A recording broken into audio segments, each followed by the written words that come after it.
Welcome. With less than 1 month left for your NET examination, we have started our expected question series. The series for education would have three sections. So we'll be starting with the first section today. Now, first of the important news was one of the conference that was held on academic leadership. Now, this was jointly organized by whom? That can be a probable question. So UGC, AICTE, ICSSR and all the rest, they are given in the handout. So just go through those, revise, and as we said, the question could be who did not organize or who was not one of the organizers of this conference. The theme was to look onto the challenges that the education system is facing and working towards the resurgence. The next is very important. This is a memorandum of understanding signed between Lady Irwin College and the Ministry of Rural Development for Roshni. Now, Roshni is a scheme supported by UNICEF India. The idea is to support the DAY NLRM program, that's the National Livelihood Rural Mission program. Again, this focuses mainly on women nutrition and FHNW, that is food, health, nutrition and wash schemes. So the idea of Roshni is really important. Similarly, you have one more initiative which is Swabhiman. Now this is another initiative of National Livelihood Rural Mission, which focuses on the 5 poorest resource blocks in the 4 districts of 3 states, that's Bihar, Chhattisgarh and Odisha. The next important idea was the Atal Innovation Mission along with IBM India has worked forward towards an internship program to enhance the skill of the students, and for this there would be 38 students that would be picked for a 2-week internship program which would be occurring in the ATL or the Atal Tinkering Labs across the country. So selected teachers would be trained and would be volunteered by IBM. The next is the information and the technology. So information and communication technology, the IoT, that's the Internet of Things, and the defense technology based solutions have been worked around. So there was a kind of 2-day expo that was held at Bangalore, and some of the ideas that were picked up were regarding digital security, advanced metering solutions, Wi-Fi productions. Then you have the next generation 5G technology that was taken into account. The next is NCERT already has a curriculum of books and the exemplar material. Now exemplar material focuses on activity based learning, so especially designed for children with special needs. This has been taken as a special initiative under the RTE, that's the Right to Compulsory Education 2009 Act, and under this you would have few interesting things that we will highlight. First is Unicode. Unicode are the books which the children with special needs can use, and it has a feature of text to speech. So through the e-Pathshala portal of the NCERT, you would have the Unicode books available on the mobile apps and the softwares where text to speech conversion is available. Similarly, for the visually challenged students, you have DAISY format that is available. So formats are important. What is Unicode, what is DAISY could be one of the probable questions that could be asked. And CWSN is again a process through which you are evaluating the developmental abilities of the students. We have one new campus that has been established for National Skill Training Institute, and that's at Mancheshwar. Mancheshwar lies in Barang in Bhubaneswar, Odisha. So it's really important where this campus has recently been established. And one such women training center has come up in Mohali, Punjab. So again important. The next is this talks about the various trainings, the enterprise softwares and the data science processes that have come up. So you have the various skill development institutes that are working in collaboration with it. The next is the National Teachers Award were given on Teachers Day. Now there has been a change in the model. This allows for self-nomination. Regular teachers are also eligible to apply for it. Previously there were around 230 applicants that were there, but now they have cut this down to only 45 candidates who would receive. Before receiving that, they would have to present their work before the panel. So that's a kind of unique initiative that has taken up. So last year there were more than 300 candidates who were awarded in it. Now they have reduced it to 45. Self nominations have been allowed, and the person would have to present in front of the jury the work and the contribution that they have done. Again, we have 7 new IIMs that are coming up. So a very simple question could be, which of the following is not amongst the new IIMs that have been established? So Punjab, you have Amritsar. In Bihar, Bodh Gaya. Maharashtra, you have Nagpur. Odisha, you have Sambalpur. Himachal Pradesh, Sirmaur, which is very important. And Andhra Pradesh, Vishakhapatnam. Finally, in Jammu Kashmir, you have Jammu. So these are the 7 new IIMs that have come up, and the approximate cost have been given here. So that would be available in the handouts. The idea is to build these campuses by 2021, and so far it would have a capacity of nearly 600 students. The next is experiential learning. Now this is a COLPS idea. We have taken a separate lecture on experiential learning. Very important. This was in news because you have Gandhiji's Nai Talim, the experiential learning, which is a book that has been released by the Ministry of Human Resource Development. The idea is to engage students with critical learning to promote problem solving and decision making aptitude among the students. So this would be released in 13 languages, developed by universities, the State Council for Education Research, along with the Mahatma Gandhi National Council for Rural Education, which is really important. So who all contributed towards development of this is really important, and this was in honor of Mahatma Gandhi's 150th birth anniversary. The next is VOSA Summit. The VOSA is World Summit on Accreditation, held in 2018. The theme is important. The idea was looking onto the challenges and the opportunities in the outcome based accreditation programs. So it provides opportunities for academicians and the industries to come together, link the government with the quality funding, provide ICT with accreditation facilities in large jurisdictions, provide the role of industry in technical education. Different NBA or the National Board of Accreditation have organized different summits. There were summits every 2 years. So the theme of those summits have been given here. Really important for your upcoming examination. The next is the CCEA, that's the continuation of the capacity development scheme, has been approved for 1920. This is a part of the center's scheme, which is the Ministry of Statistics and Program Implementation. Now the idea is the two subparts of this scheme. First is the economic census, which focuses on non-agricultural establishments, and the next is the support for statistical strengthening. The next is National Scholarship Portal app. This is a mobile app that has been released. The students would get information about the various scholarships, when they can apply, how they can upload the documents. Even in the far-flung areas, the northeast part of countries, you would have the mobile app that could be reached.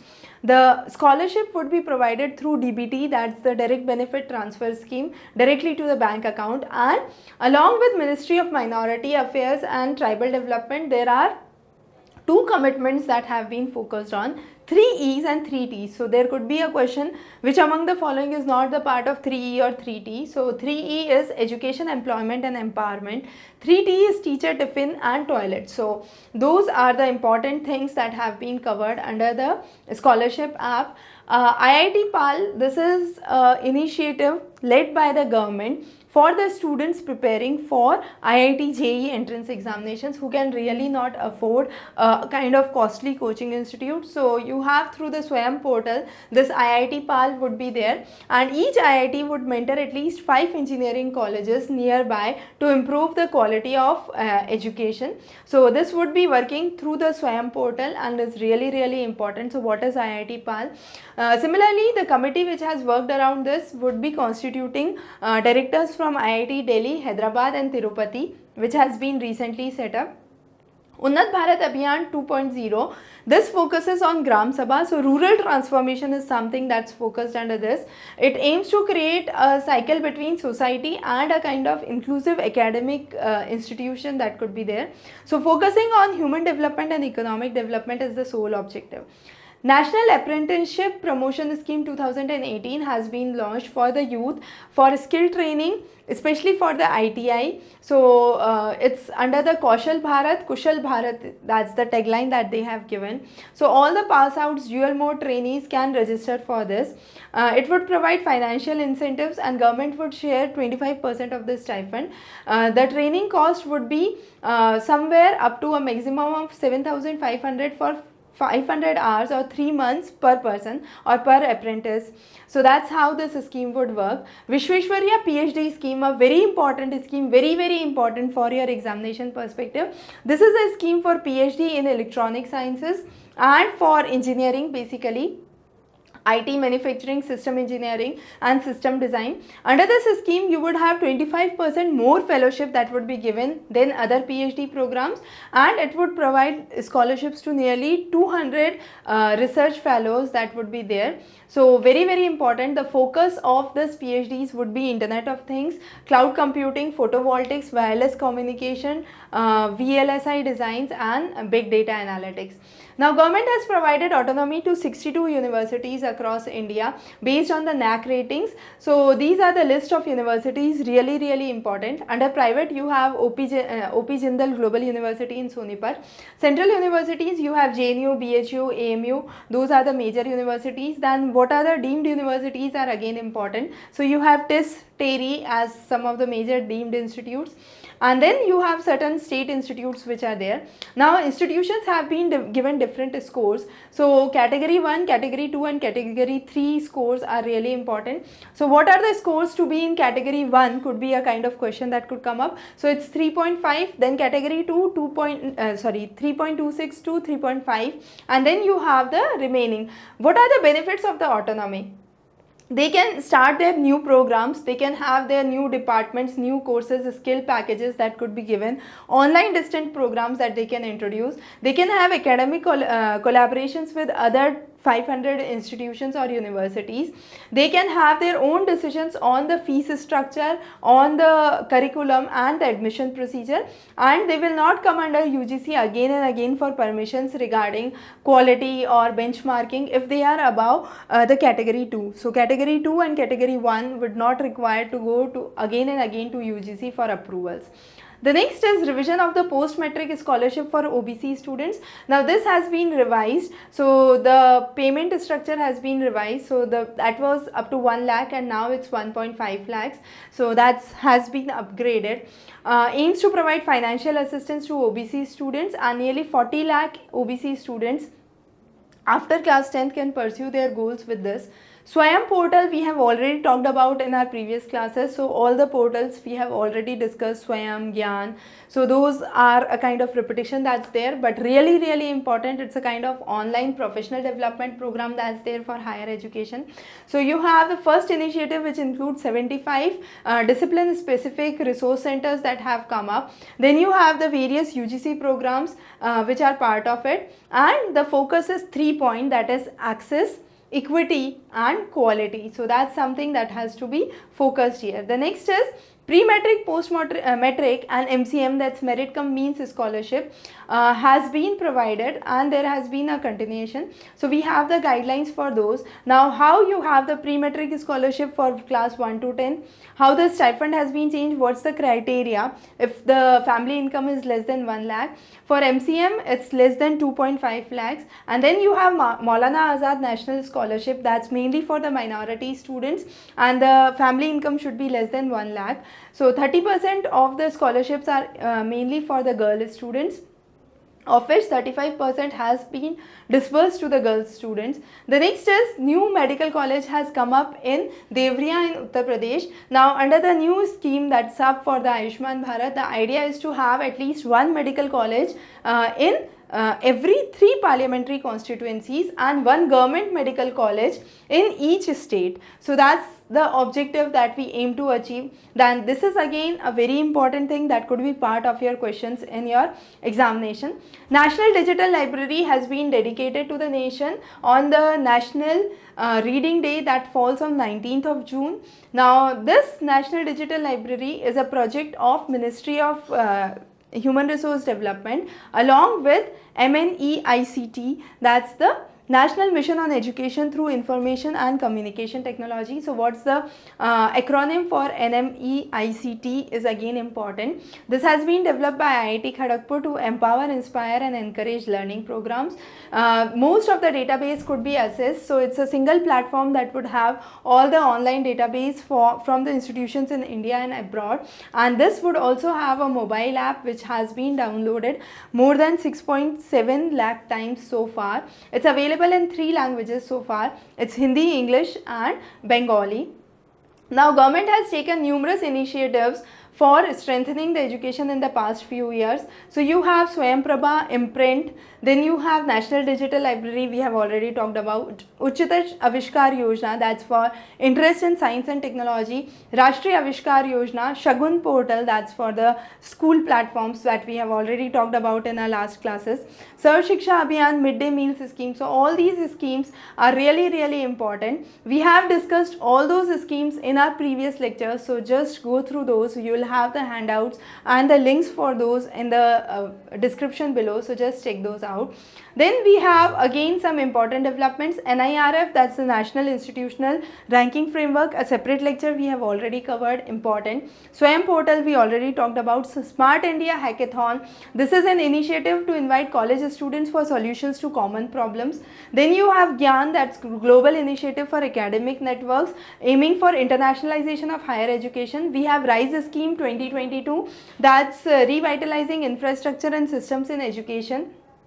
Now we are also coming up with HERA, that's a replacement for your UGC. We are talking about the RISE scheme that we already talked about. So this proposal aims to enhance the capital base of HEFA, that's the Higher Education Funding Agency, to up to 10,000 crores from the present 2,000 crores. It would provide technical institutions fund which are not more than 10 years old. Technical institutions started between 2008 to 14.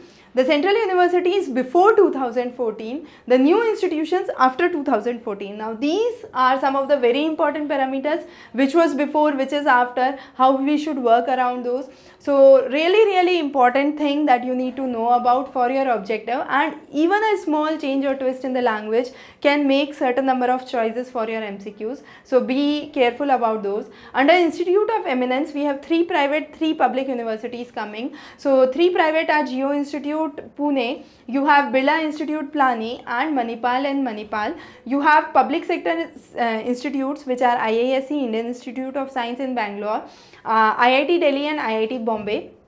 So these would be the Institute of Eminence. They have been selected among the world's top 500 institutes, and the idea is to bring them under the top 100 institutes of the world. The idea is to provide good teaching facilities in these institutes and enhance the general research level in these institutes. So with this we covered our first part on the expected question series for education. We will be bringing in 2 more sections for your expected series on higher education. So stay tuned for further updates. Have a very great day ahead.